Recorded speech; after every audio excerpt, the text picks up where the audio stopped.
Hazel Penrose had never planned to own a bookshop.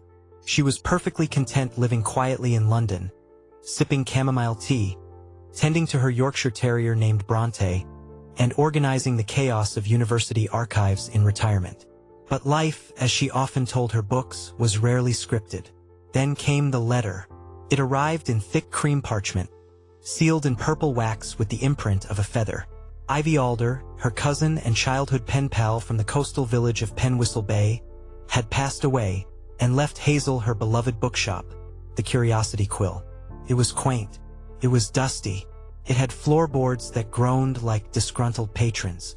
But from the moment Hazel stepped inside, she felt something stir. Not fear, but familiarity. That was 3 weeks ago.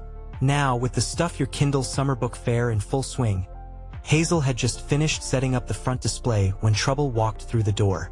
Best-selling author, literary giant, known for thrillers with titles like The Vanishing of Violet Vale and Shadows in Glass.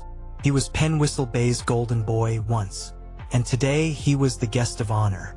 The line to meet him wrapped around the bookshop like a boa constrictor.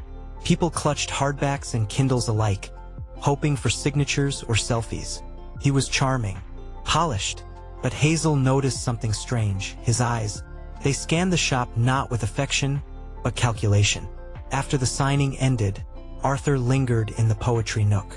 Hazel watched as he slid a book off the shelf, Wuthering Heights. He flipped through it, then paused, frowned, stuffed something into his jacket. The next time she saw him, 10 minutes later, he was slumped forward, dead. Constable Danbury, young and more familiar with parking fines than postmortems, ruled it a heart attack. But Hazel wasn't convinced.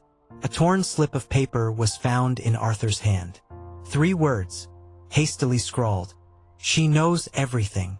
Who was she? And what exactly did she know? Hazel couldn't ignore it.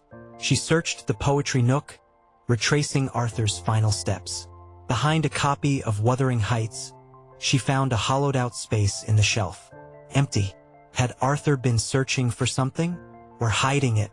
Later that night, while reorganizing Ivy's old office, Hazel found a tattered diary wedged behind the radiator. It was Ivy's. The final entry read, "If he comes for the manuscript, tell no one. Some things must remain buried." Hazel's heart skipped. What manuscript? Hazel began asking questions. Quietly. First, Molly, the baker from next door. She had been close to Ivy, almost like a granddaughter. Hazel asked her about Arthur. Molly's face darkened. "He used to visit Ivy years ago," she said. "Before the accident. Before they stopped speaking." "What accident?" Hazel pressed. But Molly only shook her head and said, "Ask about the lighthouse." That night, Hazel rummaged through the back room of the shop. She remembered Ivy's love of hiding things. Messages in books, clues under rugs. She didn't find the manuscript, but she found a photograph. 3 people. Ivy, Arthur, and a man whose face had been torn away. Written on the back in fading ink. Penwhistle secrets never stay buried. The breakthrough came from an unlikely source, Lewis, a teenage volunteer who helped with book deliveries and managed the shop's new CCTV system. "Miss Hazel," he said, tugging on her sleeve, "I checked the footage from the day Arthur died. You need to see this." Arthur hadn't been alone in the poetry nook. He'd argued with Molly.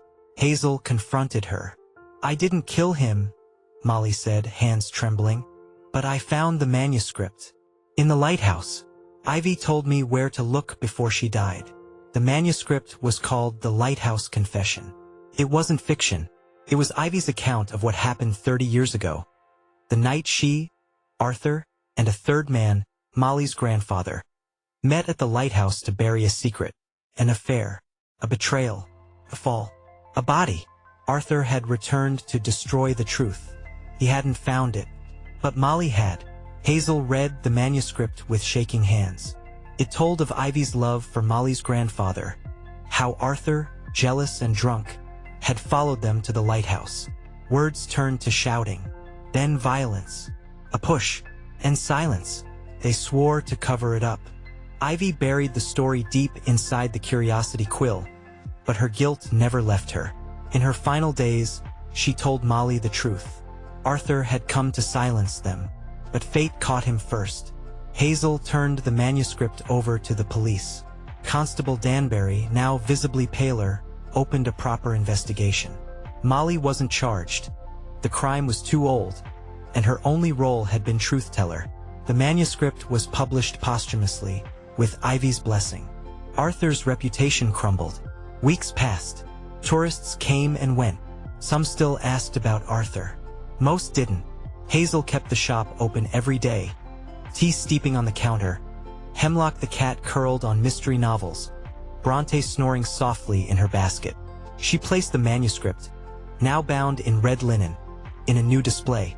Local histories and long-buried truths. Above it hung the photo, repaired and reframed. Ivy, Arthur, and Molly's grandfather, smiling in sepia. Hazel often found herself gazing at it. So much silence behind that image. But now the truth had a voice. And in the curiosity quill, stories, even dangerous ones, were never truly lost. Only waiting to be read.